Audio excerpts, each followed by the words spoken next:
Hello friends, welcome back to my channel পূর্ণ educational guide. প্রিয় ছাত্রছাত্রীরা, কেমন আছো সবাই? আশা করি সবাই ভালো আছো। আজকে আমাদের আলোচনার বিষয়বস্তু হলো বাংলা রচনা স্বাধীনতা দিবস সম্পর্কে।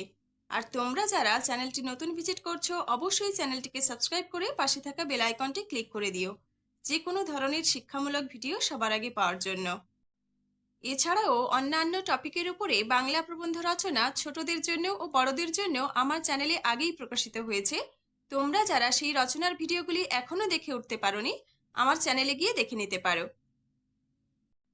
কিছু কিছু ভিডিওর লিংক আমি ডেসক্রিপশন বক্সে দিয়ে দেবো, না হলে তোমরা প্লেলিস্ট চেক করলে পেয়ে যাবে। চলো তাহলে আজকের রচনাটি শুরু করা যাক। স্বাধীনতা দিবস। স্বরাজ আমার জন্মগত অধিকার, আমি তা অর্জন করবই। বাল গঙ্গাধর তিলক।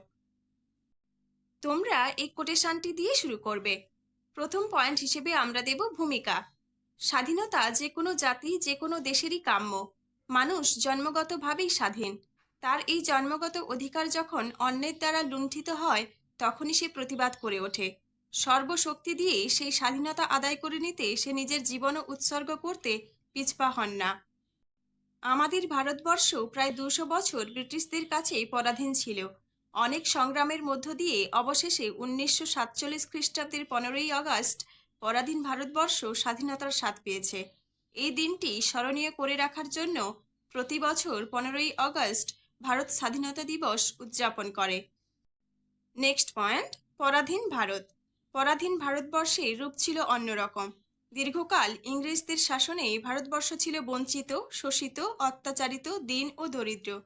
ভারতবর্ষের বুকে ছিল যন্ত্রণা, হাহাকার। 1757 খ্রিস্টাব্দে পলাশির যুদ্ধে বাংলার স্বাধীন নবাব সিরাজউদ্দৌলার পরাজয়ের মাধ্যমে ভারতের স্বাধীনতার সূর্য অস্তমিত হয়।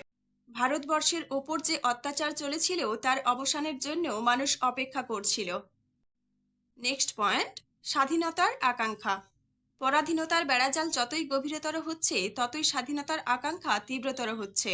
এই দেশে পাশ্চাত্য শিক্ষা সংস্কৃতির মাধ্যমে ভারতবাসী জানতে পেরেছে ফরাসি বিপ্লবের কথা, বুঝেছে সাম্য, মৈত্রী ও স্বাধীনতার গুরুত্ব।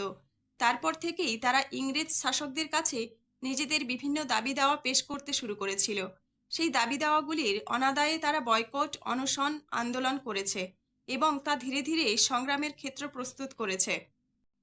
নেক্সট পয়েন্ট, বিপ্লবীদের আত্মবলিদান। শুধুমাত্র অনুনয় বিনয়ের মাধ্যমে দাবি দাওয়া পেশ করে স্বাধীনতা আদায় করা যায়নি। তার জন্য দীর্ঘ 190 বছর ধরে বহু রক্ত ঝরেছে দেশ জুড়ে।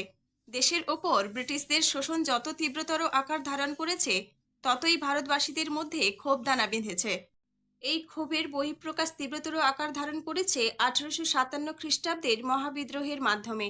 ব্যারাকপুর সেনা ছাউনিতে মঙ্গল পাণ্ডে বিদ্রোহের আগুন জ্বেলে ভারতের স্বাধীনতা যুদ্ধের প্রথম শহীদ হন। দেশকে স্বাধীন করার জন্য বিদ্রোহের আগুনে প্রাণ দিয়েছেন ভারতের অগণিত মানুষ, যেমন আমাদের মেদিনীপুরের ক্ষুদিরাম বসু, এছাড়া বিনয় বাদল দীনেশ, সূর্য সেন, প্রীতিলতা ওয়াদ্দেদার, ভগৎ সিং প্রমুখ। নেক্সট পয়েন্ট, ব্যাপক গণ আন্দোলন। বিংশ শতাব্দীর শুরু থেকে ভারতের স্বাধীনতা আন্দোলন গান্ধীজির হাত ধরে এক নতুন মাত্রা যোগ হয়।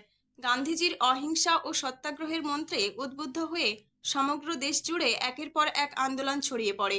সুভাষচন্দ্র বসু আজাদ হিন্দ ফৌজ গঠন করে ইংরেজদের বিরুদ্ধে যুদ্ধ ঘোষণা করেন। নেক্সট পয়েন্ট, স্বাধীনতার পটভূমি।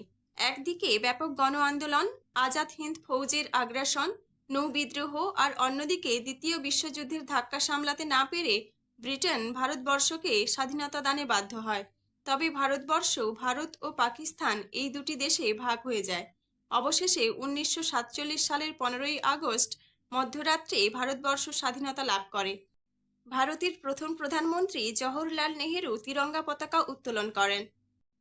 উপসংহার, প্রতিটি ভারতবাসীর কাছে স্বাধীনতা দিবস একটি খুব আনন্দের দিন। এই দিন পাড়ায় পাড়ায়, স্কুলে, কলেজে, প্রশাসনিক কার্যালয়ে সর্বত্র পতাকা উত্তোলন করা হয়। আমাদের জাতীয় সঙ্গীত জনগণ মন গানটি গাওয়া হয়।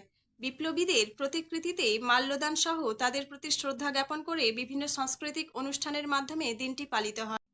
দেশের প্রধানমন্ত্রী এই দিন দিল্লির লালকেল্লায় পতাকা উত্তোলন করে জাতির উদ্দেশ্যে ভাষণ দেন।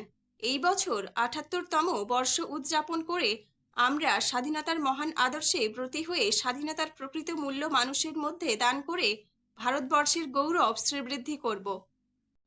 রচনাটি এখানেই শেষ হলো। তো প্রিয় ছাত্রছাত্রীরা, তোমরা এই রচনাটি করো। পুরো রচনাটি কেমন লাগলো অবশ্যই কমেন্ট বক্সে কমেন্ট করে জানাও।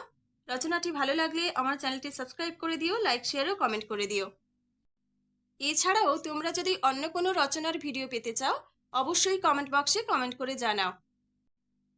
এছাড়াও ইংরেজিতে স্পিচ অন ইন্ডিপেন্ডেন্স ডে আমার চ্যানেলে একটি রাইটিং রয়েছে, তোমরা সেটি দেখে নিতে পারো। আমি ডেসক্রিপশন বক্সে দিয়ে দেবো, তোমরা সেখান থেকেও দেখে নিতে পারো। আজকে এই পর্যন্তই, দেখা হচ্ছে পরের ক্লাসে। ভালো থেকো, সুস্থ থেকো। ভিডিওটি দেখার জন্য সবাইকে ধন্যবাদ।